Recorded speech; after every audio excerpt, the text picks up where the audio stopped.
Hello everybody, this is TipTopMTG here today with another Magic the Gathering video. In today's video, I'm going to be talking about the August 24th banned and restricted announcement. So yeah, today there is an announcement obviously for Historic, and they are banning Field of the Dead. Now, I have a lot of thoughts on this. First off, I thought they would maybe mess with the format a little bit more. I think Uro and maybe Skirk Prospector / Muxus are a little bit much for the format. Honestly, when we're talking about Skirk Prospector and Muxus, I think Skirk Prospector is more of the issue, but that's not the point of this video. This video is talking about why Field of the Dead was banned, first off, not suspended, which I saw actually a decent amount of people getting upset with, which I don't fully see, but we'll talk about that more as we break down the article. So it is effective as of today. Actually, the arena patch has already gone out, so unfortunately, if you haven't already, you cannot go and craft Field of the Dead to get the free wild cards. Before we even talk about it being banned and all that, I do want to talk about wild cards just because I know I'll get a couple questions about it in the comments. So what will happen here is you will get wild cards, so it's a rare. So you'll get four rare wild cards if you have 4 copies of it. The only thing is, if you crafted those copies before the standard ban, you will get 0. So say for the standard ban you had 3 copies of Field of the Dead and then you crafted a 4th one for Historic, you will get 1 rare wild card with this. So basically you won't get 2 wild cards, you won't get 2 wild cards for each copy you have because it was banned in standard and historic.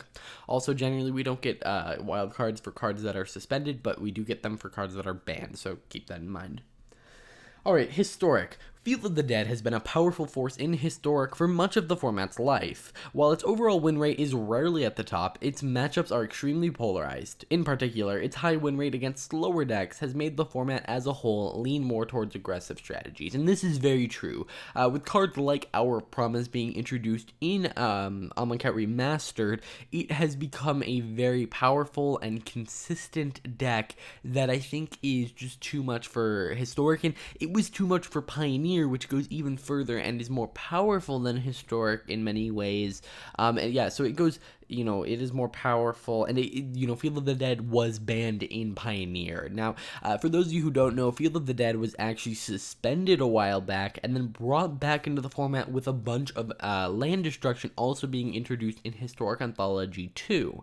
Now, I think this will somewhat ruin the idea of suspending cards, that the only card that they have ever brought back into the format from suspension was then later have to be banned, like kind of an emergency ban. I wouldn't call this so much an emergency ban, but yeah, so I think that this kind of ruins that idea of suspension. And yes, the format has leaned around aggressive strategies. It is so powerful that if you don't want to play that deck, you need to win before turn 4, 5, or 6, otherwise you're probably gonna end up losing.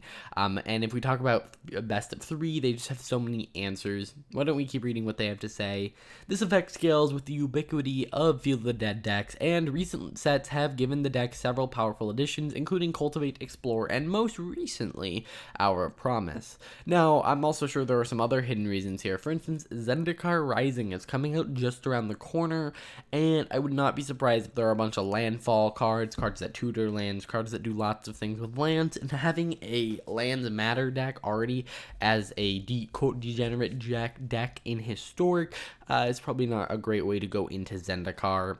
And so they talk about how powerful additions like Cultivate, Explore, and Our Promise are, making it more powerful. And as a result of this, we have seen the popularity and win rate of Field of the Dead decks steadily climb, and it is currently one of the most played best of 1 and by far the most popular best of 3 decks. So yeah, if you're playing Historic, you are running into this more often than not, and it's just not that fun to play against. It is, sweepers don't really deal with it.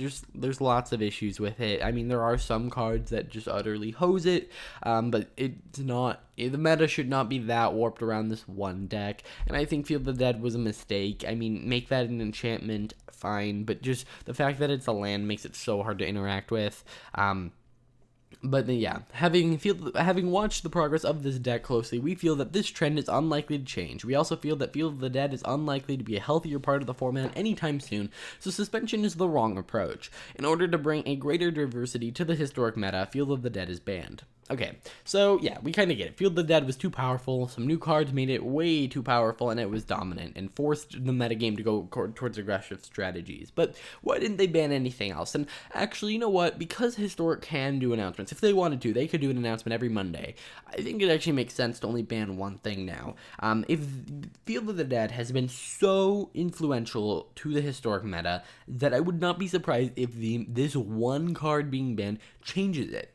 I mean, think about it. If Field of the Dead was stopping, say, an Approach of the Second Sun control deck, which I'm not saying is better or whatever, if it stopped it from being meta, well, now that's something new that the decks are going to need to beat. So Field of the Dead was keeping down slower decks, and so maybe those slower decks can come up and kind of push out some of the rush decks or ramp decks. So like Field of the Dead was stopping a certain amount of decks that are good at dealing with things like goblins and auras and artifact creatures, or I don't know if they're really in the meta anymore, but I don't think they are, at least. I haven't seen them recently.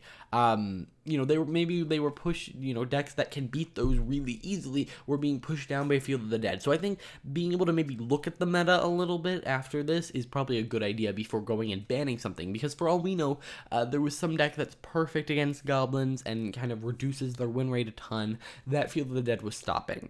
Now, my second point, I see a lot of people, and this is a surprising amount, saying, why are you just straight banning it? What is the point of suspensions then? And I think that, and I know this isn't everyone, obviously, but anyone who does think, well, why didn't they suspend it? Think about a couple things. First off, this card has already been suspended. Imagine what it would look like if they decided to suspend it again. On top of that, they've done this before, and I don't know why it's now causing a bunch of issues, but it's like saying, why would you have restrictions when you can just ban it? And it's like, well, they're different. Suspensions are just a temporary thing. They let you know that, hey, there's a higher chance that this comes back than anything that's banned. And if they don't think it'll become, powerful, or if they think it's too powerful and that, with the release of Zendikar, it's going to be even more powerful, well, then maybe they should just ban it and not make people think, ooh, maybe it's coming back. So yeah, why would you I will answer the why would you just straight out ban it when you could suspend it. My answer is, why would you suspend it when you know you're not going to bring it back? Either way, that's going to do it for this video. Leave your thoughts on everything in the comments down below. If you enjoyed, hit that like button, subscribe, and I will see you in the next one. Bye.